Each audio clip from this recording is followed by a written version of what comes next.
రాసిన ప్రకటన గ్రంథము మొదటి అధ్యాయము 7వ వచనం నుంచి 11వ వచనం వరకు చదువుకున్నాం. ఇదిగో ఆయన మేఘారూఢుడై వచ్చుచున్నాడు, ప్రతి నేత్రము ఆయనను చూచును, ఆయనను పొడిచిన వారును చూచెదరు, భూజనులందరూ ఆయనను చూచి రొమ్ము కొట్టుకుందురు. అవును, ఆమేన్. అల్ఫయు ఉమ్మగయు నేనే, వర్తమాన భూత భవిష్యత్ కాలంలో ఉండువాడను నేనే అని సర్వాధికారియు దేవునగు ప్రభు సెలవిచ్చుచున్నాడు. మీ సహోదరుడను యేసును బట్టి కలుగు శ్రమలోను రాజ్యంలోను సహనంలోను పాలివాడనైన యోహానను నేను దేవుని వాక్యం నిమిత్తము యేసును గురించిన సాక్ష్యం నిమిత్తము పద్మాసు ద్వీపమున పరవాసనైతిని. ప్రభు దినమందు ఆత్మవశుడనై ఉండగా బూరధ్వని వంటి గొప్ప స్వరము నీవు చూచుచున్నది పుస్తకంలో రాసి ఎఫెసు, స్ముర్న, పెర్గము, థియతైర, సార్దిస్, ఫిలదెల్ఫియా, లవదొకియా అని 7 సంఘములకు పంపుమని చెప్పుట నా వెనుక వింటిని. దేవుడి లేఖను దీవించి ఆశ్రయించినాక. ఆమేన్. ప్రభా, మీరు ప్రత్యేకమైన శ్రద్ధ వహించి దేవా నా ప్రభా, మొట్టమొదట మీరు యోహానుతో సంఘాల గురించి మీరు మాట్లాడుతున్న విధానమును మేము జ్ఞాపకం చేసుకుని తండ్రి, మా జీవితాలు, మా సంఘాలు, మా కుటుంబాలు ఎలా ఉన్నాయో ఆత్మ పరిశీలన చేసుకునే జ్ఞానం కలగచ్చమని ప్రార్థిస్తున్నా.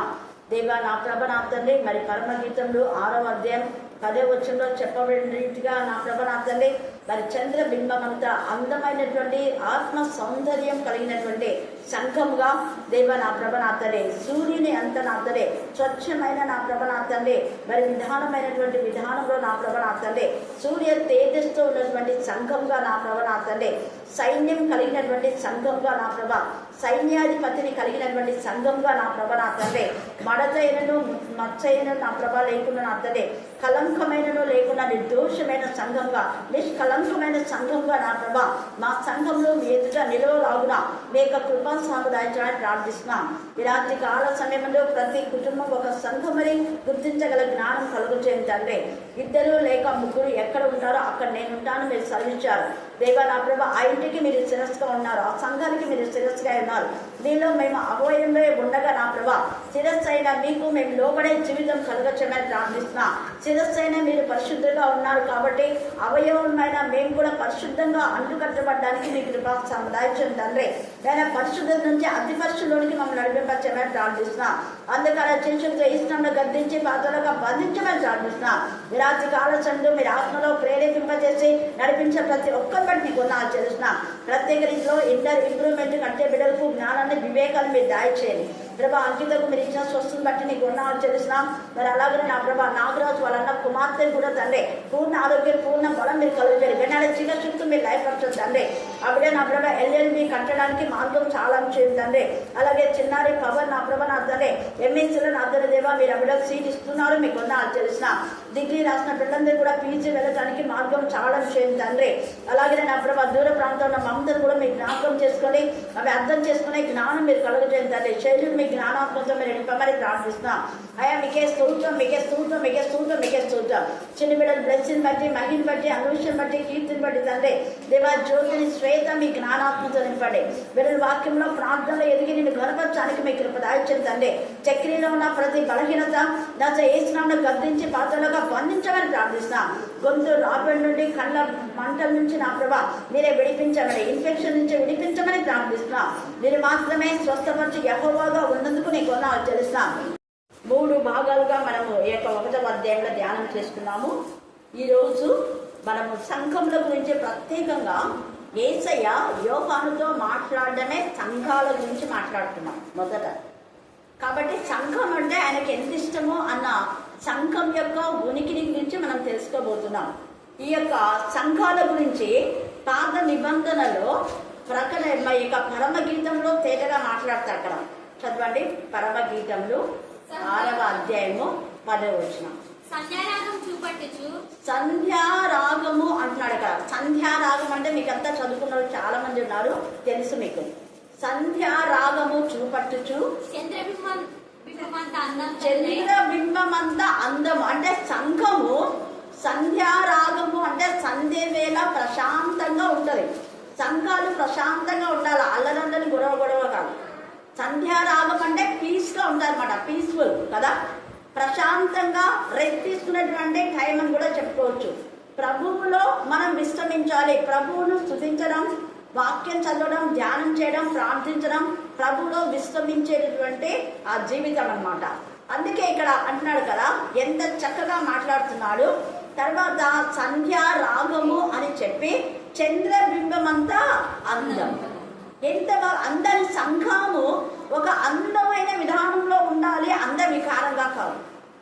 మరి మన సంఘాలు అందంగా ఉన్నాయా, అందవికారంగా ఉన్నాయా? సంఘం అంటే ఎవరని కూడా మనం ధ్యానించుకుంటాం ఈ వచనం అయిపోయిన తర్వాత సూర్యంత స్వచ్ఛమును, ఒకటేమో సంధ్యారాగం కలిగి ఉండాలి, రెండవది చంద్రబింబమంత అందం కలిగి ఉండాలి సంఘము, మూడవది సూర్యంత స్వచ్ఛమును, సూర్యుని అంత స్వచ్ఛము అంటే నిష్కలంకమైనటువంటి సంఘం. సూర్యుని అంత, సూర్యుల్లో ఎవరైనా మచ్చలు చూస్తారా? చూడాలి. చంద్రబింబంలోనే ఏదో ఒక చెట్టు అని కనపడుతుంటుంది కదా, అది చెట్టు అని అంటుంటారు, బట్ అది మనకి ఇంకా కరిగా తెలియదు. కానీ సూర్యుల్లో మాత్రం ఏమాత్రం కూడా చిన్న చుక్క కూడా ఉండదు. అందుకే సూర్యబింబం అంతా ఎంత చక్కగా, మళ్ళొకసారి చూద్దాం, అది సూర్యంత స్వచ్ఛమును, సూర్యుని అంత స్వచ్ఛమైన అంటే పవిత్రత. పవిత్రతకు 4 పేరుగా ఉండాలి సంఘం. సంఘం పరిశుద్ధమైన సంఘంగా అని అంటాడు పరిశుద్ధాత్మదేవుడు. పరిశుద్ధమైన సంఘంగా ఉండేటప్పుడు నేను సంఘాన్ని ఏర్పాటు చేశాను. తర్వాత పరిశుద్ధమైన కన్యకగా, సంఘం వధువు అంటే ఒక కన్యక, పరిశుద్ధమైన కన్యక, పాపము చేయని కన్యక, పరపురుషులతో సంబంధం లేనటువంటి కన్యక, ప్రభువును అత్తుకొని ఆనుకొని జీవించేటువంటి కన్యక, వాక్యము చేత శుద్ధి చేయబడినటువంటి కన్యకైన సంఘ వధువు. సంఘ వధువుకు కలంకం అనేది ఉండకూడదు. నిర్దోషమైన సంఘం, నిష్కలంకమైన సంఘం, మడత లేని సంఘం, మచ్చ లేని సంఘం, ఇది సంఘం అన్నాడు. సూర్యుని అంత స్వచ్ఛత అంటే ఈ క్యారెక్టర్స్ అన్నీ ఉంటే సూర్యుని లాగా వెలిగేటటువంటి సంఘంగా ఉంటది. ఈ సూర్యుడు ఎలాగా మనకంత ప్రపంచానికంతా సూర్యుడు వెలుగలేదా? వెలిగే. మరి ఇంకా సంఘంలో అన్ని కూడా భూదిగంతాలకు వెళ్ళి సాక్ష్యం చెప్పమన్నాయి శిష్యులతో కదా. భూదిగంతాలకు మనం వెళ్ళకపోయినా కనీసం మన ప్రాంతంలోనన్నా మనం వెలుగుగే సంఘంగా ఉన్నామా? ప్రశ్న వేసుకోవాలి. మన సంఘాలు మన ప్రాంతంలోనన్నా పరిశుద్ధమైన సంఘంగా, నిర్దోషమైన సంఘంగా వెలుగుతూ ఇద్దరిని వెలిగించే సంఘాలుగా ఉన్నాయా? అనేక మంది అన్యజనులు ఉన్నారు, అన్యులను ప్రభులోకి నడిపించే సంఘాలుగా ఉన్నాయా అని ప్రశ్న వేసుకోవాలి. మన ప్రపంచమంతా తిరగకపోయినా నా మట్టుకు నేనైతే ఇదే చెప్తాను, మన చుట్టూ ఉన్న అన్యులను ప్రభులోకి నడిపించడమే మన బాధ్యత. మన ప్రపంచమంతా చుట్టూ తిరగకపోయినా కూడా అలాగ కొందరిని వెలిగిస్తే ఆ వెలుగు అలాగా స్ప్రెడ్ అయిపోయి కొన్ని సంవత్సరాలకు ప్రపంచమంతా వెలిగివ్వచ్చు. హల్లెలూయా, హల్లెలూయా, హల్లెలూయా, హల్లెలూయా, హల్లెలూయా. అందుకే యేసయ్య 12 మంది శిష్యులు 12 విధాలుగా ప్రపంచంలో అంతా చెదిరిపోయేలా చేశారు. మన యొక్క భారతదేశంలో అనుమానాస్పదంతో ఉన్నటువంటి తోమ వచ్చి ఈ యొక్క విస్తృత జనమైనటువంటి భారతదేశంలో, నిజంగా భారతదేశంలో మారంటే చాలా కష్టం. అంత అల్ప విశ్వాసిగా, అవిశ్వాసిగా ఉన్న తోమ విశ్వాసంలో దృఢపడి బలపడి చావుకు తెగించి ఇక్కడ ఈ ప్రాంతంలో యేసు గురించి చెప్తే చంపుతారని తెలిసి కూడా త్యాగంతో ఈ యొక్క బ్రాహ్మణ్స్ మధ్య ప్రభును ప్రకటించి అనేక మంది బ్రాహ్మణులు మొదట మారారు, శాస్త్రులు మొదట మారారు, సింగులు మొదట మారారు. చాలా మంది ఏమంటుంటారంటే అగ్రమైనటువంటి వాళ్ళే మొదట మారితే మనోళ్ళు ఆ తెలివి లేకుండా సగం తెలిసి సగం తెలియకుండా మాలమార్గంలో దేవుడు అంటున్నారు. మొదట మారింది మాలమార్గంలో కాదు, బ్రాహ్మణ్సే, శాస్త్రులు, పూజారులు మారినారు. హల్లెలూయా, హల్లెలూయా, హల్లెలూయా. కడప పులివిందల్లో అందరు రెడ్డిసే మారారు. నేను పనిచేసిన రామదుర్గంలో అంతా అక్కడ కాపుల్లో 2 రకాలుగా ఉన్నారు. పాకనాటి కాపులు, మోటాటి కాపులు ఉన్నారు. పాకనాటి కాపులకు, మోటాటి కాపులు బియ్యం కూడా పొందడానికి ఇష్టపడరు. వాళ్ళంతా కాపులే, వాళ్ళు క్రైస్తవులే, వీళ్ళు క్రైస్తవులే. కానీ వాళ్ళకు పిల్లలు చూడాలంటే ఖచ్చితంగా వాళ్ళు చెప్తారు, మేడం మోటాటి కాపులు ఉంటే చెప్పండి నాకు అని. మేడం మాకు పాకనాటి పిల్లలు ఉంటే మాకు చెప్పండి అని ఉంటారు. నేను అంటాను, మీరు ప్రభులో ఎందుకు మారారు? ప్రభులు చీల్చేస్తున్నారా? మళ్ళీ సిలువ వేస్తారా? మీరు యేసు ప్రభు వారినే కదా మీరు నమ్మింది, ఏసై మనకు శిరస్సు కదా అంటే అవును మేడం. మీరు ఏసై బిడ్డలే కదా, అవును మేడం. మరి ఏసై సంఘములకు మీరు చెందిన వారే కదా, అవును మేడం. మరి ఏసై సంఘానికి చెందినప్పుడు మళ్ళీ పాకనాటి కాపులు కావాలా, మరి మోటాడి కాపులు కావాలని ఎందుకంటారు? వాళ్ళు ఒక ప్రశ్న వేశారు. మేడం నేను కూడా ఒక ప్రశ్న ఇస్తాను, ఏం లేదు, మీరు క్రిస్టియన్స్ కదా, క్రిస్టియన్స్ అయినటువంటి మీరు మరి మాలలో మాల్గొలం చేసుకుంటారన్నారు. చేసుకోమన్నా, చేసుకోము, కానీ క్రిస్టియన్ అయిన వాడు ఎవరైనా చేసుకుంటాము అన్నా. ఈ మాట అనేసరికి నోరు మూసుకున్నాం. వాళ్ళు క్రిస్టియన్ అయితే వాళ్ళు మాల కానీ, మాదిగ కానీ, కోమటి కానీ, రెడ్డి కానీ, ట్రైబల్స్ కూడా కావచ్చు, నో ప్రాబ్లం. ఎందుకు అంటే నేను అన్న వెంటనే మా ఇంట్లో ఉన్నారు సిఎస్ఐ వాళ్ళను, మామూలుగా ఏబిఎం వాళ్ళు చేసుకోరు, మా ఫ్యామిలీ బ్యాక్గ్రౌండ్ ఏబిఎం కాబట్టి నేను ఓపెన్గా మీతో మాట్లాడుతున్నాను అన్నారు. అప్పుడు అవునా మేడం అన్నారు. మా ఇంట్లో బ్రదరన్ చర్చి వాళ్ళు కూడా మళ్ళీ ఏబిఎం చర్చి వాళ్ళని చేసుకోరు, బ్రదరన్ వాళ్ళే చేసుకుంటారు, పెంతెకొస్తలే చేసుకుంటారు. కానీ మా ఇంట్లో పెంతెకొస్తు ఫెలోషిప్ వాళ్ళు ఉన్నారు, బ్రదరన్ ఫెలోషిప్ వాళ్ళు ఉన్నారు, సిఎస్ఐ వాళ్ళు ఉన్నారు. మా మేనంతా చిన్న కూడా సిఎస్ఐ చర్చి బాబు చెల్లెలానే అన్నా. అవునా మేడం అన్నారు. ఇంకా తర్వాత ఆన్సర్ లేదు వాళ్ళకు. మళ్ళీ కొన్ని రోజుల తర్వాత మేడం ఎవరైనా సరే ఇన్ని క్రిస్టియన్ చూడండి, కానీ క్రిస్టియన్ అని ఉండాలి చూడండి అన్నారు. సరే కొంత మార్పు వచ్చిందిలే.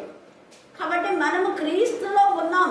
ఇక ఇదే కాదు, యేసు ప్రభుల వారిని మరలా సిలవేయడానికి మన సంఘాల గురించి, ఈ సంఘం ఆ సంఘం అనే పేర్లున్న ఆ పేర్లన్నీ పరలోక రాజ్యంలో ఉండవు. క్రీస్తుకు సంబంధించిన వాళ్ళం అంతే.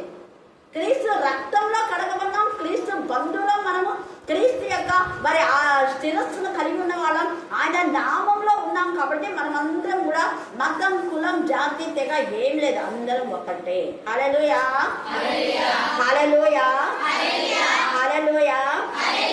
అందుకని ఇక్కడ చంద్రబింబం అంతా అందమని చెప్తున్నారు, తర్వాత సంధ్యారాగం చేపట్టాలని చెప్తున్నారు, సూర్యుని అంత స్వచ్ఛమైన కళలు. నేనన్నా పవిత్రమైన కన్యక ఎవరైనా కానీ, పవిత్రమైన పురుషుడు ఎవరైనా సరే వివాహమునకు మనం వాళ్ళలో మనం వాళ్ళ క్యారెక్టర్ చూడాల్సింది ఏంటంటే పరిశుద్ధతను చూడాలి. అంతేగాని వాళ్ళ చదువు, అందము ఇవన్నీ చూసినారట్టయితే మోసపోతారు. అందం మోసకరం, సౌందర్యం వ్యర్థం. కానీ ఆత్మ సౌందర్యం ఎప్పటికీ చెడిపోదు. ఆత్మ సౌందర్యం మోసగించబడేది కాదు. ఆత్మ సౌందర్యం ఇహమందు పరమందు అది ఉపయోగపడేటువంటి సౌందర్యం, అది దేవుడికి ఇష్టమైన సౌందర్యం, దేవుడు కోరుకున్నటువంటి సౌందర్యం. సంఘము దేవుడికి ఇష్టంగా ఉండాలని తండ్రి అనే దేవుడు కోరుతున్నాడు. అలాంటి సంఘము ఉండాలి అనే ఈ యొక్క సంఘాలకు లేఖ రాస్తూ ఉన్నాడు. ఆ సంఘాలు ఏ విధానంలో ఉన్నాయో వాటిని హెచ్చరిక చేస్తూ వారి తప్పులు సరిదిద్దుతున్నాడు, మంచిని అప్రిషియేట్ చేస్తున్నాడు. అది ఒక సంఘం యొక్క కాపరి లక్షణాలు కూడా. సంఘ కాపరి ఏం చేయాలంటే యేసు ప్రభువు ప్రధాన కాపరిగా ఉండి ఇక్కడ యోహానుకు రాస్తున్నాడు సంఘాల గురించి. అలాగనే కాపరులైన వారు ప్రతి విశ్వాసి కూడా సంఘములో బలమైన వారిని ఇంకా బలపరచాలి, బలహీన వారిని బలపరచాలి. అయితే పడిపోయిన వారిని లేవనెత్తే వారుగా ఉండాలి. అంతేగాని పడిపోయినారు కదని పడిపోయిన వారిని ఇంకా పడగొట్టే ప్రయత్నం చేయకూడదు. పాపంలో ఉన్నారులే వాళ్ళతో మనకెందుకులే అని అనుకోకుండా ఉండకూడదు. పాపం నుంచి వాళ్ళను లాగాలి బయటికి, అగ్నిలో నుంచి అంటున్నాడు. అగ్నిలో అంటే పాపం వల్ల వచ్చే జీవితం మరణం, అది రెండవ మరణం, అది నరక అగ్ని గంధకాలు. కాబట్టి నరక అగ్ని గంధకాల్లోకి వాళ్ళు వెళ్ళిపోకుండా మనకు శక్తి లోపం లేకుండా వారి కోసం ప్రార్థన చేయాలి, వాక్యం చెప్పాలి, గద్దించాలి, బుద్ధి చెప్పాలి, హెచ్చరిక చేయాలి. ఖచ్చితంగా వాళ్ళు ఆ పాపం నుంచి బయటకు వచ్చేలా ప్రయత్నం చేయవలసిన బాధ్యత మరి విశ్వాసులకు, సంఘంలో ఉన్నటువంటి వాళ్ళు. మళ్ళీ ఇక్కడ మన సంఘం అంటే కేవలం చర్చిలో ఉండే వాళ్ళే సంఘం కాదు. యేసయ్య సంఘానికి చక్కటి డెఫినేషన్ ఇచ్చాడు. ఎక్కడ 2 లేక 3 నారాంపేట ఉంటారో అక్కడ యేసయ్య ఉన్నాడే, యేసయ్య ఉండేది సంఘం. ఇంకా అంతే, నీళ్ళే ఒక సంఘం. ఇప్పుడు ఈ సంఘాలు ఉన్నాయి, కానీ అప్పుడు ఆ కాలంలో మనం చూస్తే ప్రతి ఇల్లు ఒక సంఘంగా ఉంది.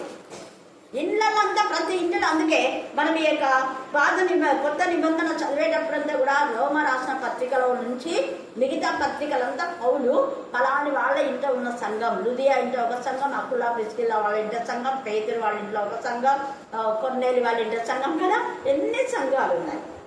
నదీ తీరంలో ఎక్కువగా వాక్యం ప్రకటిస్తున్నారు. చిన్నారికి ఎంత జ్ఞానం వచ్చింది. ఇప్పుడు నదీ తీరం అని మాట్లాడుతుంటాడు అంటే ప్రశాంతమైన సమయం. ఒకరికి ఆటంకం లేదు, లేకపోతే ఈడ చెప్తుందా ఈడ వద్దుకో, ఆడ వద్దుకో, ఈడ వద్దుకో అంటుంటారు. నది తీరం అంటే నోరు మూసుకొని వెళ్తుంటారు కదా. అందుకని నదీ తీరంలోనే ఎక్కువగా వేసే ఉంటాడు. ఆ నదీ తీరంన చేపలు పట్టే వాళ్ళు, పేదవాళ్ళు, కూలి వాళ్ళు ఎక్కువ ఉంటారు కదా. అక్కడ వాళ్లకు దేవుడి వాక్యం విడిపించి వాళ్ళ యొక్క ప్రయాస ప్రభునందు వ్యర్థం కాదని చెప్పాలని యేసయ్య యొక్క ఉద్దేశం. నదీ తీరంలో ఎక్కువగా ఏం చేస్తారు? చేపలు పడుతుంటారు. చేపలు పట్టే వాళ్ళు ఎక్కువ ఉంటారు కదా నదీ తీరంలో. ఆ చేపల యొక్క కంపు వాసన నుంచి వాళ్ళని విడిపించి వాళ్ళ పరిమళ వాసన చెందే బిడ్డలుగా తయారు చేయాలనేది యేసు ప్రభు ఉద్దేశం. ఒకటి. రెండవది, నదీ తీరాల్లో, సముద్ర తీరాల్లో పాపం ఎక్కువ జరిగిపోతుంటది. నదీ తీరాల్లో ఎక్కువ మంది ఉన్నారు కదా. అంటే కొంచెం సంధ్య వేళ అయ్యేసరికి ఆ దేవునికి విరోధమైన విధానంలో ఆ ప్రాంతంలో ఎవరు ఉండని ప్రదేశంలో స్మగ్లింగ్ జరుగుతుంటది, పాపం జరుగుతుంటది, దొంగతనాలు జరుగుతుంటాయి, హత్యలు జరుగుతుంటాయి కదా, ఇవన్నీ ఉంటాయి. అయితే అక్కడ అలాంటి వ్యక్తులకు వాక్యం ప్రకటించాలని యేసయ్య ఉద్దేశం. అందుకే యోహాను కూడా అరణ్యంలో ప్రకటించాడు కదా. అరణ్యం అంటే సీక్రెట్ ప్లేస్. అరణ్యంలో చేతిపడి మాంత్రిక క్షుద్ర శక్తులు ఉంటాయి, వ్యభిచారులు ఉంటారు, దొంగలు ఉంటారు, తర్వాత స్మగ్లర్స్ ఉంటారు, తర్వాత ఇంకా నరహంతకులు ఉంటారు కదా. ఎంత ఇదిగా బందిపోటు దొంగలు దాక్కుని ఉంటారు. వాళ్ళందరినీ ప్రభులోకి నడిపించాలని ఒక తపన. అక్కడ ఆయన ఎండకు ఎండాడు, వర్షానికి తడిచింది ఆయన శరీరం. యోహాను అన్నిటికీ వచ్చున్నాడు. చక్కటి ఆహారం లేదు ఆయనకు. మిడతలు, తర్వాత తేనె అని రాయబడింది. అది ఎలాంటి మిడతలు మనకు తెలీదు. మొత్తానికి పెరుగు, తేనె ఆయన ఆహారం పెడతారు కదా. హల్లెలూయా, హల్లెలూయా, హల్లెలూయా. కాబట్టి సంఘం అంటే కేవలం మన సంఘం, మన చర్చ అని అనుకోవద్దండి. మన కుటుంబం కూడా ఒక సంఘమే. మరి నీ కుటుంబము చంద్రుని అంత అందం కల కుటుంబంగా ఉందా? నీ కుటుంబము సూర్యుని అంత కలంకం లేనిదిగా ఉందా? నీ యొక్క కుటుంబము సంధ్యారాగం లాంటి పీస్ఫుల్గా ఉందా? నీ కుటుంబంలో మనం ఆత్మ పరిశీలన చేసుకోవాలి. నిర్దోషమైన కుటుంబంగా ఉందా? నిష్కలంకమైన కుటుంబంగా ఉందా? దేవుడు మెచ్చే కుటుంబంగా ఉందా? దేవుడు గడపరిచే కుటుంబంగా ఉందా? దేవుని మహిమపరిచే కుటుంబంగా ఉందా? ఈ యొక్క మన యొక్క కూడికలు అంటే మన ఫెలోషిప్, అది ఉమెన్స్ ఫెలోషిప్ కానివ్వండి, యూత్ ఫెలోషిప్ కానివ్వండి, సండే స్కూల్ కానివ్వండి, ఏదైనా దేవునికి మహిమకరంగా ఉండాలి. దేవునికి మహిమకరంగా లేనటువంటి మీటింగ్, అది ఏ మీటింగ్ అయినా కూడా వేస్ట్. అందుకే యేసయ్య ఇక్కడ రాస్తూ ఉన్నాడు చూడండి, 7వ వచనంలో, ఆయన మేఘారూఢుడై వచ్చుచున్నాడు, ప్రతి నేత్రము ఆయనను చూస్తున్నాడు. ప్రతి నేత్రము అని చెప్పి మళ్ళీ ఆయనను పొడిచిన వారు అన్నారు. ఆయన పొడిచిన వాళ్ళు ఎట్లా చూస్తారబ్బా అని మీరు అనుకోవచ్చు. దాని అర్థం ఏంటంటే ఎప్పుడు చూస్తారని చెప్పలేదు. ఎప్పుడైనా కానీ అని అంటే ఆయన మేఘారూఢై వచ్చుట అంటే చాలా మంది చనిపోయినా కూడా వాళ్ళు మరలా లేస్తారని ఉంది కదా. నిత్య జీవానికి కొంతమంది, నిందలు పాలవడానికి కొంతమంది అని రాస్తున్నాను. అదే అక్కడ ఇంకా ఆయనని పొడిచిన వారు అనే మాటలో పొడిచిన వారి యొక్క పిల్లలు ఉన్నారు కదా, ఆయనను ఎవరైతే పొడిచారో వాళ్ళ 1000 తరాల వరకు, వాళ్ళ పిల్ల తరం వరకు శాపం ఉండదు. తెలిసిండదు కదా, వీళ్ళే యేసయ్యను పొడిచి చంపింది, ఇంకా అట్నే వస్తుందా కదా. అంటే వాళ్ళ పొడిచిన వాళ్ళు అంటే వాళ్ళ యొక్క పిల్లలు కూడా చూస్తారు అని అర్థం. ఫలానా వాళ్ళు మనకు తెలియదు, ఫలానా వాళ్ళు ఇలా చేశారనేది వాళ్ళు ఎక్కడెక్కడో ఉంటారు వాళ్ళు. అప్పుడే తెలుస్తుంది. ఇప్పుడు మన పూర్వీకులు ఒక 100 సంవత్సరాలు అనుకోండి, లేదా ఒక 50 సంవత్సరాల క్రితం జరిగినటువంటిది ఇప్పుడు చెప్తూనే ఉన్నారు కదా. మన ఇది జగన్ గారి వాళ్ళ యొక్క తాతయ్య అప్పుడు చంపేశారు. ఆ విషయాన్ని చెప్తున్నారు కదా. మరి వాళ్ళ పిల్లలు ఇప్పుడు జగన్ తర్వాత వచ్చే ముని మనవలు కూడా ఈ మాట చెప్తారా లేదా? చెప్తారు. అలాగనే యేసయ్యను అలాగ చంపినటువంటి వాళ్ళ యొక్క ముని మనవలు ఉంటారు, వాళ్ళు కూడా వాళ్ళు చూస్తారు అని అక్కడ అర్థం ఉన్నది. తర్వాత ఆ యొక్క తండ్రి అయిన సింహాసనం ముందు మృతులైన వారందరూ లేచినప్పుడు వాళ్ళు కూడా చూస్తారు యేసయ్యను అని. హల్లెలూయా, హల్లెలూయా. అప్పుడు వాళ్ళు చూసి రొమ్ము కొట్టుకొంచు అవును ఆమెనంటే, అయ్యో మనం ఈయన చేసింది, అయ్యో తండ్రి అయిన దేవుడి యొక్క కుమారుడుగా దేవుడి కృపాక్షం నాశనై ఉన్నాడు, ఆయన నిజంగా రాజుగా ప్రభుగా ఉన్నాడు, ఆయన మనం ఇలా చేసామని రొమ్ము కొట్టుకుంటారు. అప్పుడు ఏం ప్రయోజనం? రొమ్ము కొట్టుకుంటే అక్కడ పశ్చాత్తాపడినా మళ్ళా మనం పరలోకానికి పోము. పశ్చాత్తాపడినా క్షమాపణ ఇక్కడే జరగాలి. తర్వాత చూడండి 8వ వచనం, అల్ఫ ఒమేగయు నేనే అంటున్నాడు. ఆయన ఆది అంతం. ఈ రాత్రి కాలసందు నీ బిడ్డల గురించి బాధపడొద్దు. పుట్టినటువంటి నీ పిల్లలు పుట్టింది మొదలుకొని చనిపోయే వరకు కాపాడే దేవుడు మన దేవుడు. ఎందుకు అంటే గర్భఫలం యెహోవా ఇచ్చు బహుమానం కదా. కాబట్టి పుట్టింది మొదలు అల్ఫాగా ఒమేగాగా ఆయన ఉంటాడు. ఆది ఉంటాడు, అంతమంటే పిల్లలు చనిపోయే వరకు ఆయన కాపుదలుగా ఉంటాడు. అలాగనే మీ పిల్లలు విద్యలో 1వ తరగతిలో నువ్వు చేర్పించినప్పటి నుంచి వాళ్ళు విద్య పూర్తి చేసే వరకు కూడా వాళ్ళకి జ్ఞాన ఆధారం వేసేది అల్ఫా ఒమేగా. ఇది ఎప్పుడు నువ్వు అనాలి చేర్పించాడు ప్రభు, నువ్వు అల్ఫా ఒమేగాగా ఉన్నావు కదా. షీల చెప్పింది కదా అల్ఫా ఒమేగాని, షీలైనా చెప్పింది, ఎవరు చెప్పింది అల్ఫా ఒమేగాని? God bless you Mahi. ఇంకొకటి థ్యాంక్ గాడ్, మహికి ఇంగ్లీష్ వాక్యాలు బాగా నేర్చుకో, నీకు ఇంకా దేవుడు మంచి జ్ఞానం ఇస్తాడు. ఎక్కువ వాక్యాలు నేర్చుకుంది. ఈరోజు కంప్యూటర్లో 80కి 80 వచ్చింది, క్లాస్ ఫస్ట్. హల్లెలూయా హల్లెలూయా హల్లెలూయా. ఇంతకుముందు ఆ పాప స్కూల్ ఫస్ట్ వచ్చిందని బెస్ట్ స్టూడెంట్ అవార్డు వచ్చింది. నేను అంటున్నా 10th గోల్డ్ మెడల్ రావాలి నీకు, ఇలాగనే కంటిన్యూ చేయండి. అందుకే నేను వాక్యం నేర్చుకున్నాను చెప్పాను. ఎంత ఎక్కువ వాక్యం ఆ పాప రెగ్యులర్గా ప్రతిరోజు వస్తుంది. అందుకే 80కి 80 ఒక్కటి కూడా తప్పలేదు. బెస్ట్ స్టూడెంట్ అవార్డు వచ్చింది. ఎందుకు నేను ఈ మాట చెప్తున్నా అంటే వాక్యము అంత శక్తివంతమైంది. అన్నిటికంటే ముందు మొదట నా రాజ్యం నా నీతిని వెతుకు అన్ని మీకు ఇస్తాను అన్నాడు కదా, దేవుడే చెప్పినాడు. అక్కడ సింపుల్గా మనకు ఉండాలి. నేను ఎందుకు మొదట వాక్యం అనేది ఇంత తపన పడతానంటే నేను అనుభవించినా కాబట్టి మీతో చెప్తున్నాను. మనం వాక్యం వింటే ఎన్ని ఆశీర్వాదాలు ప్రతిరోజు. అందుకనే సామెతలు 8:32 చదవండి. అనుదినము నా గడపల చేరి, నా ద్వారబంధంలో చేరి, నా ఉపదేశం వినేవారు ధన్యులను రాయబడింది. అక్కడ ధన్యుల గురించి మనం చెప్పుకున్నాం. ధన్యకరమైన జీవితం మనం రావాలంటే ప్రతిరోజు వాక్యం వినడానికి రావాలి అని పరిశుద్ధాత్మ. అలా వస్తే మీ పిల్లలు ఆశీర్వదించబడతారు. మీ పిల్లల యొక్క జీవితం వాక్యంలోనే ఉంది, వేరే ఎక్కడో లేదు. అందుకని ఇక్కడ అల్ఫా ఒమేగా అంటే తండ్రి అయిన దేవుని మీరు వివాహమైన వాళ్ళు ప్రభువా వివాహం అయింది మొదలు చివరి వరకు మమ్మల్ని కాపాడండి ప్రార్థన చేసుకోండి. అల్ఫా ఒమేగాగా ఉండి మీ పిల్లల యొక్క వైవాహిక జీవితాన్ని దేవుడు ఆశీర్వదిస్తాడు. అలాగనే మీ పిల్లలు స్కూల్కి వెళ్ళేటప్పుడు అల్ఫా ఒమేగా విద్య అయిపోయే వరకు తోడుగా ఉండాలి. ఉద్యోగంలో జాయిన్ అయ్యేవాళ్ళు నేను ఎప్పుడు ఈ మాట అంటుంటాను, అందుకే మీతో చెప్తున్నా. నేను వంట చేసేటప్పుడు అల్ఫా ఒమేగాగా నువ్వే దేవంట. స్టార్ట్ చేసినా అయిపోయేది కూడా నువ్వే అల్ఫా ఒమేగాగా ఉన్నావు. తర్వాత నేను జాయిన్ అవుతున్న స్కూల్లో రిటైర్డ్ అయ్యే వరకు ఎలాంటి ప్రాబ్లం లేదు. అందరూ వాళ్ళకు వీళ్ళకు భయపడేవాళ్ళు. ఓపెన్గా చెప్తున్నా, ఎంఈ వాళ్ళు వస్తున్నారు, డి వాళ్ళు వస్తున్నారని కలెక్టర్ భయపడేవాళ్ళు. కానీ దేవుడికి మాత్రమే భయపడినా, ఎంఈఓనే మాకు భయపడినా. హల్లెలూయా హల్లెలూయా. సునంద తెలుసు కొన్ని విషయాలు. లంచాలు తీసుకుంటున్నాను ఎంఈ పైన మేమే కంప్లైంట్ ఇచ్చాం. వాళ్ళు టీచర్లు లేట్కి వస్తారని మా మీద కంప్లైంట్ చేయాల్సింది, కానీ ఇవ్వడానికి గట్స్ లేదు. ఎందుకంటే 9 గంటలకు అయితే 8:30కే పోయి ఉంటాం. హాఫ్ ట్యూషన్ చెప్తాను. ప్రతి ఎక్కడైనా ఏ స్కూల్ అయినా కూడా కంపల్సరీగా ఫ్రీ ట్యూషన్. అక్కడ డబ్బులు కాదు, ఫ్రీ ట్యూషన్. ఇక్కడ కూడా ట్యూషన్ చెప్పేవాళ్ళని ఫ్రీగానే.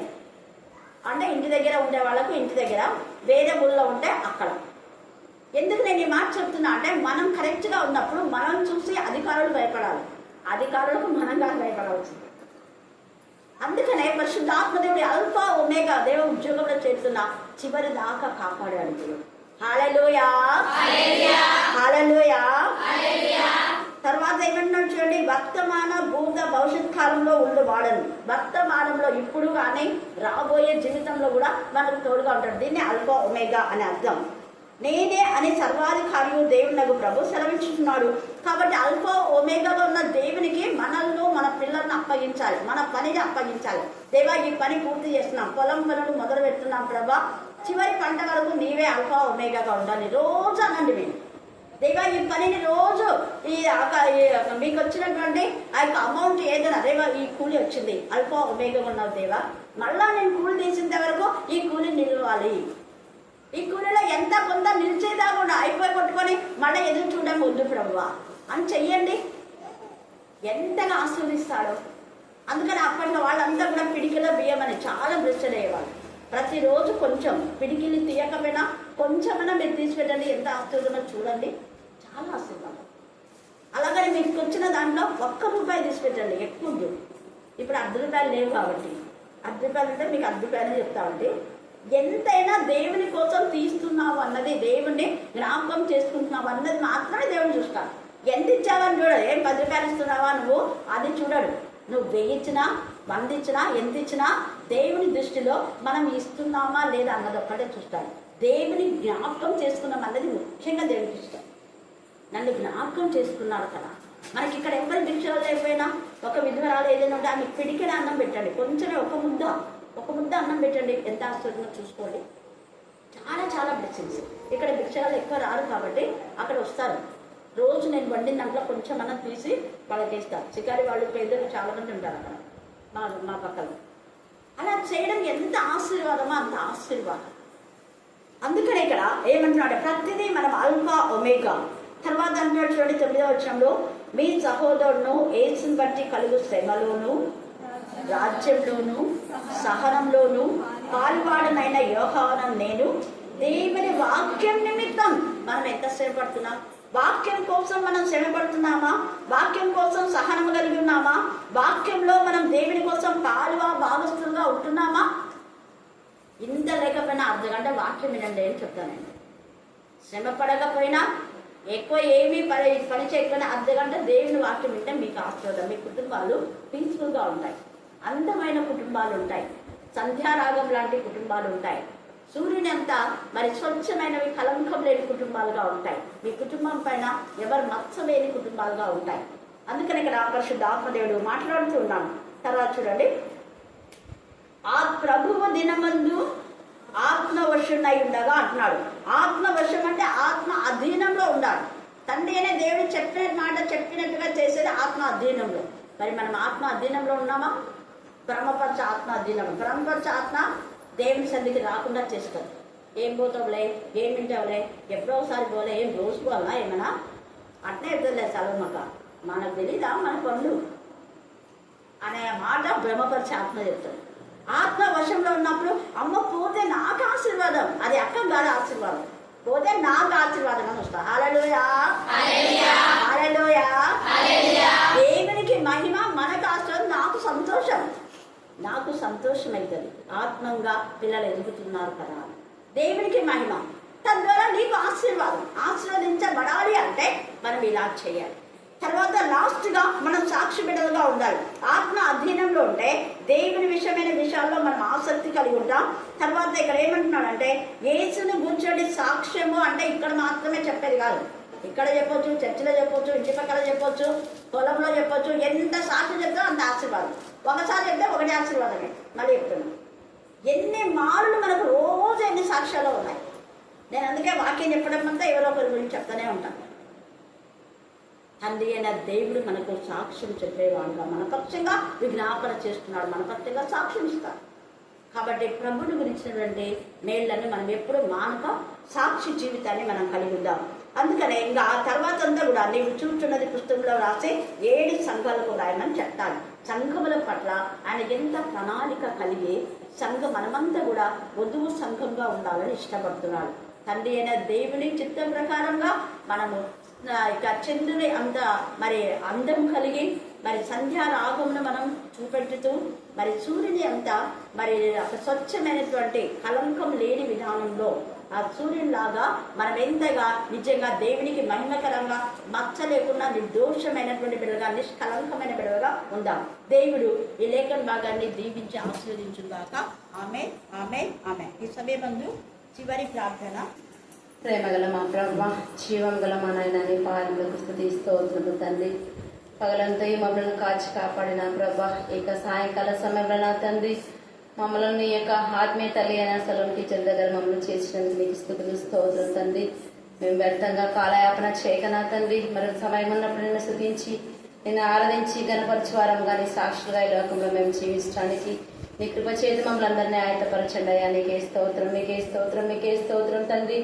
మొదట మరి నీ రాజ్యంలో నీ నీతిని వెదకడి, అప్పుడు మీకు ఏది అవసరమో నేను సమస్తమును సమకూర్చి జరిగించడానికి సెలవిచ్చిన దేవా నీకే స్తుతులు స్తోత్రం, స్తోత్రం తండ్రి. మేము పొందవలసిన శిక్షణ నా తండ్రి మీరు పొంది ఉంటున్నారు ప్రభావ. మేము పొందవలసినటువంటి బాధలు నా తండ్రి మీరు శిలలో మా కొరకు భరించారయ్యా. నీకే స్తోత్రం నాయన. మా యొక్క జీవితాల ద్వారా నా తండ్రి, మా బ్రతుకుల ద్వారా నా తండ్రి నిన్ను నా ప్రభావ మరలా శిలోకి అప్పగించకుండా నా తండ్రి నీ వాక్యముతో మరి నాన్న మమ్మల్ని మేము సరి చేసుకొని నా తండ్రి మా యొక్క తప్పిలో ఉన్న తండ్రి మరలా చేయకుండా నీకు మహిమ తెచ్చే బిడ్డలుగా నేను గణపరచు వారంగా మా బ్రతుకుల ద్వారా నీ నామమునకు మహిమ కలుగునట్లుగా మమ్మల్ని ఆశీర్వదించండి అయ్యా. నీకే స్తోత్రం, మీకే స్తోత్రం, మీకే స్తోత్రం తండ్రి. అవును ప్రభా, మా పనులన్నింటిలో నా తండ్రి మేము మీకు సమయం ఇచ్చి ఆరాధించినప్పుడు నైనా మా యొక్క సమస్త భారంలో మీరే నా తండ్రి సమస్తం సమకూర్చి తీర్చే దేవుడు తండ్రి. నీకే స్తోత్రం. అవును ప్రభా, మరి ఆత్మ సంఘములతో చెప్పుచున్న మాట చెవుగలవాడు వినుడు గాక అని మీరు సెలవిచ్చారు ప్రభా. నీకు మాట అయినటువంటి నీ బిడ్డనైనా చెప్పినటువంటి వాక్యాన్ని నాయన మా హృదయంలో భద్రపరుచుకుని నా తండ్రి మా యొక్క జీవితాలను అన్వయించుకుని నాయన మమ్మల్ని మేము నీ యొక్క వాక్యంలో సరి చేసుకుని నా తండ్రి నీకు మార్తులుగా నాయన బుద్ధిగంతముల వరకు నాయన తండ్రి నీ శిష్యులకు ఏ విధంగా నీ బాధ్యత అప్పగించారు నాయన. సర్వ సృష్టికి సర్వలోకమునకు వెళ్ళినా తన సర్వ సృష్టికి నేను స్వార్థం ప్రకటించడం మీరు సెలవిచ్చారయ్యా. అలాగన మమ్మల్ని అందరినీ ఇక్కడ ఉన్న ప్రతి వారిని మీరు ఆశీర్వదించండి అయ్యా. నీకే స్తోత్రం. అవును తండ్రి, మేము ప్రార్థన ఖడ్గంగా నా తండ్రి మరి నీకు సన్నిధానంలో వెలిగిపోవడానికి నీకు దయచేయండి. మా బ్రతుకులలో నా తండ్రి నీ యొక్క వాక్యం ద్వారా సరి చేసుకుని నైనా ఇతరులకు మాదిరికరంగా మేము జీవించడానికి నీ కృప దయచేయండి అయ్యా. నీకే స్తోత్రం నైనా. మరి నీ వాక్యంలో నా తండ్రి జీవాహారం అయినదయ్యా. నీకు వందనాలు ప్రభా. నీ జీవాహారం లేని రోజున నా తండ్రి మేము వెలతిగా ఉంటామయ్యా. నీ ఆత్మతో నింపిన దేవా నీకే స్తుతులు స్తోత్రం తండ్రి. నీకు మాట చేసిన పరిచర్యను నా తండ్రి ఇంకా ఆశీర్వదించండి, బలపరచండి. అనేక ఆత్మలు రక్షింపబడటానికి నీకు కృప దయచేయండి. నీకు మాటకు ఆరోగ్యంను బలంను శక్తిని అనుగ్రహింపజేసినానా తండ్రి నీ యొక్క వాక్యంలో ఉన్నటువంటి ప్రతి మర్మంలో నా తండ్రి మాకు తెలియజేయలాగును నా తండ్రి మమ్మల్ని ఆశీర్వదించండి. అక్కడ నా చిన్న కూతురు విషయమై దేవుడు మరి ఎంతగానో ప్రభు మా పట్ల కృప చూపించి మరి 10వ తరగతిలో అయితే స్కూల్ ఫస్ట్ వచ్చింది. మరి దేవుని చిత్తం స్కూల్ ఫస్ట్ వచ్చినందుకు చాలా సంతోషమైంది. మరి ఇంటర్లో నాకు ఇష్టం లేని సబ్జెక్ట్ ఇప్పించినారని చివరి వరకు తను చాలా బాధపడింది. వాళ్ళ ఆయన మీద చాలా బాధపడింది. అసలు నాకు ఎందుకు ఇప్పించినాడు, నేను 10వ తరగతిలో అయితే స్కూల్ ఫస్ట్ వచ్చినాను, ఇప్పుడు నాకు అర్థం కాని సబ్జెక్ట్ ఇప్పిస్తే నేను ఎన్ని మార్కులు తెచ్చుకున్నా ఇదే స్కూల్లో నన్ను చేర్పించారు, నాకు మరి మార్కులు తక్కువ వస్తే షేమ్ అవుతుంది కదా అని చాలా బాధపడింది బిడ్డ. మరి బాధపడినప్పటికీ మరి ప్రభువు బిడ్డ మొర నా మొర ఆలకించి దేవుడు మంచి మార్కులతో బిడ్డను పాస్ చేసిన విధానాన్ని బట్టి దేవాతి దేవునికి నేను నిండు కృతజ్ఞతాస్తుతులు స్తోత్రాలు చెల్లించుకుంటున్నాను. మరి అదే రీతిగా మరి పెద్ద కుమార్తె కూడా ఎగ్జామ్ రాయడానికి దూర ప్రాంతం వెళ్ళింది. దేవుని కృప చొప్పున మరి విజయంతో తిరిగి రావాలని ప్రతిదినం నేను ప్రార్థన చేస్తున్నాను. మీ అందరి ప్రార్థనలో కూడా మీరు జ్ఞాపకం చేసుకోమని. మరి మా తమ్ముని విషయం కూడా ట్రాక్టర్లో చాలా అమౌంట్తో కూడిన భారం మీదికి వచ్చింది. మరి అది ఎక్కడ పడిపోయిందో తెలియదు, కానీ కుమారుడు అయితే ఆ యొక్క స్లిప్పులు పిల్లలే తీసినారు అని చాలా బాధపడుతున్నాడు. వేలతో కూడిన సంఖ్య. మరి అది ఎక్కడున్నప్పటికీ మరి ఒకవేళ దొరకకపోతే ఆ యొక్క స్లిప్పులు మరి ఆ యొక్క సార్ వాళ్ళ మనసు మార్చి మరి ఆ యొక్క డబ్బును తిరిగి ఇవ్వడానికి మీ అందరి వ్యక్తిగత ప్రార్థనలో జ్ఞాపకం చేసుకోమని అనుకుంటున్నాను. మరి మీరందరూ కూడా ప్రార్థించవలసిందిగా కోరుచుంటున్నాను.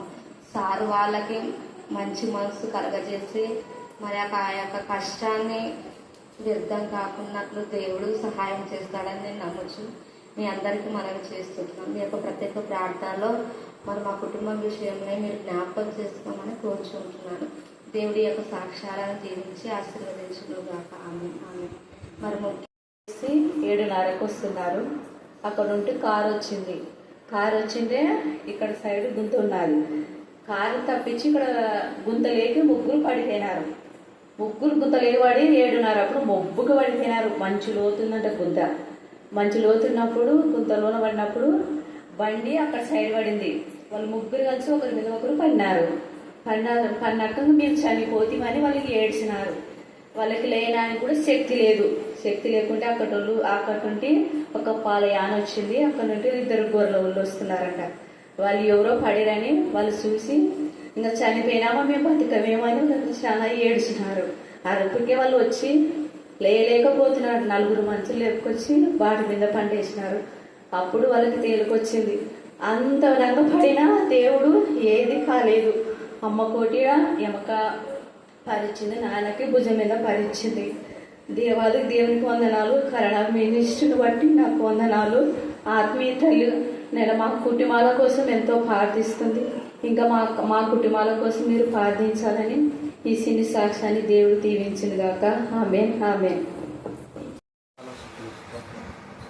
యోగ్యత లేకున్నా అర్హత లేకున్నా దేవా ఒక అన్నమ్మలాగా నా తండ్రి ప్రభువా నీ మందిరంలో ఉంది నా తండ్రి. దేవునికి ఇచ్చే సమయంలో దేవునికి తన వాడుకుంటున్న సమయం ఆమెకు దేవుడా నీ దైవదినుడా మా మధ్యన నిలబెట్టి మాకు ఎన్నో మాటలు ఎంతో మందికి ఆత్మీయ రక్షణ నడిపిస్తుంది.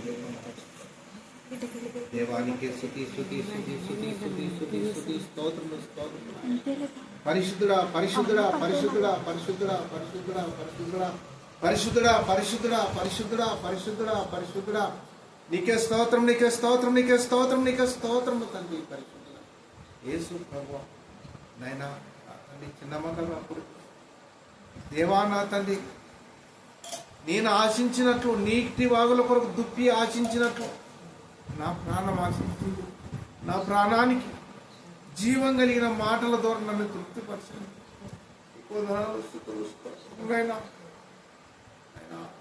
ఆత్మీయ సమాసం ఆత్మీయలేకి నడిపించటం వినగల సేవని గ్రహించే మనసునిచ్చిందుకే నీకు స్తోత్రములైనా మమ్మల్ని మేము మోసపుచ్చుకున్నట్లు విన్న మాటలను మా హృదయంలో ఉంచుకొని 30 అంతలు కానీ 60 అంతలు కానీ 1000 అంతలు ఫలించి ఇతరులకు పంచే వాళ్ళంగా బ్రతకాలని కోరుకున్నావు నా తండ్రి. అలాగే నేను మేము విని మమ్మల్ని మేము తగ్గించుకొని అదే నీకు నీ మరణ ప్రవర్తనం ప్రసాదించడానికే మమ్మల్ని ఏర్పరచుకున్నావు తండ్రి. దేవానికి స్తోత్రమైనా సులమకన్నైనా దీవించి ఆశీర్వదించి వారి దగ్గర చేస్తున్న ప్రతి బిడ్డను నేను ఈ శ్వాసంతో తెలియపోనట్లు దేవా అపవాది గారు మన క్రియలునైనా గర్జించి సింహంలో వాడు ఎవరిని మింగుదరాని విల్లుళ్ళు వెతుకుతూ తిరుగుతూ ఉన్నాడు తండ్రి ప్రభువా. వాని క్రియలకు వానికి జంకక నా ప్రభువా యేసు నామములో నా తండ్రి సంపూర్ణమైన యేసు క్రీస్తు నామంలో నా తండ్రి వాడిని జయించుటకు విశ్వాసాన్ని నా తండ్రి ఎలాంటి బలహీనత లేకుండా బలవంతుడుగా నా తండ్రి సర్వాంధ కవచములు ధరించుకుని నా తండ్రి నీ కొందనాలు స్తుతులు స్తోత్రం తెలుస్తున్నాను. నీ వాక్యం ద్వారా నీ వాక్యం అనుదినం బ్రతికిస్తుంది తండ్రి. మమ్మల్ని ఈ లోకం బ్రతికిస్తలేదు కానీ నీ వాక్యం బ్రతికిస్తుంది నైనా. ఈ దినము భయంకరమైన విషజరాల నుంచి భయంకరమైన రోగముల నుంచి డాక్టర్లకు అంతుబట్టని కాయలు బయలుదేరున్నాయి నైనా. ఇప్పుడు ఈ దినము ఈ గడియ వరకు సజీవులం ఉన్నామంటే అది మీరు వెలిగించిన ఆత్మ దీపం తండ్రి. నైనా నీ పాదాల స్తుతులు స్తోత్రం నైనా. నాలాంటి దీన దాసు ప్రార్థన ఆలకించి నైనా 2 చేతులు ఎత్తి జోడించి వేడుకుంటున్నాను నైనా. నీ దాసరాలు నీ వర్తమానాన్ని పంచడానికి నా ఇంటికి నడిపించిన విధానం బట్టి నీకు ప్రతి విషయంలో నీకు కృతజ్ఞతాస్తుతులు చెల్లించుకుంటూ యేసు క్రీస్తు వారి పేరిట ప్రార్థించి అడిగి వేడుకొస్తున్నాను మా తండ్రి. ఆమేన్.